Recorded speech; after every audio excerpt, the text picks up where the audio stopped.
Hi, I'm Kirsten, an analyst at the U.S. Government Accountability Office. Politicians, talking heads, and analysts like me are always talking about how large the debt is and how the debt will be passed down to my generation, my kids' generation, and maybe even my grandkids' generation. The debt is part of the bigger picture of the federal government's current and future fiscal health. At GAO, we're constantly assessing the government's fiscal condition and evaluating ideas to improve it. Let's take a closer look at what's going on. Have you seen this number before? $14.7 trillion. It's the amount of money that the federal government has borrowed from corporations, state and local governments, foreign governments, and individuals like you as of the end of fiscal year 2017. This is only a portion of the total debt, which includes money that the government borrows from itself and is around $20 trillion. As you can see, it's a number that just keeps growing. Each fiscal year, if the government spends more money than it brings in that year, that's a deficit. The nation borrows money to cover that deficit, which increases the debt. You'd think that with revenues growing and deficits shrinking in the early 2000s, the nation would be in good shape. More recently, however, deficits have been increasing and are projected to continue increasing in the future. Some big trends in federal spending have a lot to do with this.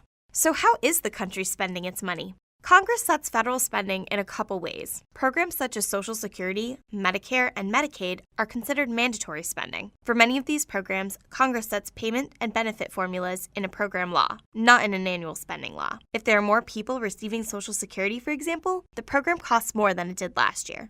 Programs such as defense, law enforcement, transportation, and national parks are considered discretionary spending. Congress chooses how much money to spend for these programs annually. The other component is the net interest the government pays each year on the trillions of dollars of debt it already has. As the debt continues to grow, interest payments will become a larger and larger part of federal spending. The costs associated with mandatory spending programs will also continue to grow as our population ages and healthcare costs rise. As mandatory spending and interest on the debt grow, they can place pressure on spending in other important areas. We all expect to be protected from military threats, but also from cyber threats, which are multiplying as we speak. Nobody can predict how much cybersecurity will cost, as the threats are always evolving with technology. And while nobody wants to see a natural disaster, we all know that they happen, and that people will be seeking any federal assistance there is to help them recover.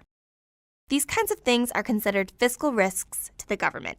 Things that, when they happen, the government is expected to step in and provide funding to help. There are many more fiscal risks than the ones I just mentioned, and they're very hard to plan for. All of these are reasons why the country spends money faster than it comes in. Recently enacted cuts in taxes are projected to increase this imbalance. According to the trends in our Fiscal Outlook, all of this is bad news for the nation's future. In our simulated policy situation, the debt will surpass its historical high in the next 15 years, putting the squeeze on the federal budget. Without policy changes, critical Social Security and Medicare programs are projected to run short of funds to fully pay benefits within the next 20 years. Social Security disability insurance in 2028, Medicare hospital insurance in 2029, and Social Security old age and survivors insurance in 2035. Growing pressure from these programs and interest on the debt are projected to lead to trillion-dollar annual deficits in the near future. Tackling trillions of dollars of debt and strengthening the nation's financial condition will likely require making changes to mandatory programs, discretionary spending, and revenue. If we wait to make these changes, they will only get bigger and require harder decisions. To make future changes less painful, there are a few things the government could do right away. For example, sometimes it makes payments to people by mistake, and the government doesn't collect all the taxes it's owed right now. There's also not enough strong data and good financial information available across the government.